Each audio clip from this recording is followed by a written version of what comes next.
با زنبور بگردی کندوی عسل میبینی، با مگس بگردی توالت. 2. هر کسی که بیشتر پیرنپاره کرده همیشه با تجربه نیست، بعضیا بد سلیقه‌ان. 3. اگه تو منطقه ممنوعه شنا کردی به غرق شدن نگو تقدیر.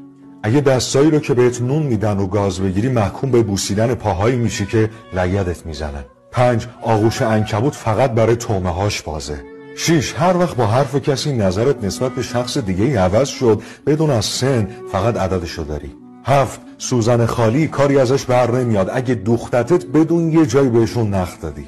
8. قبل از اینکه سراغ فلسفه، هنر، تاریخ، هر چیز دیگه ای بخوای بری اول باید شکمت سیر باشه. شکم خالی دین و فضل و هنر و فلسفه سرش نمیشه. 9. وجدانتو بفروشی دنیا رو میتونی بخری اما خودت دیگه دوزار نمیارزی.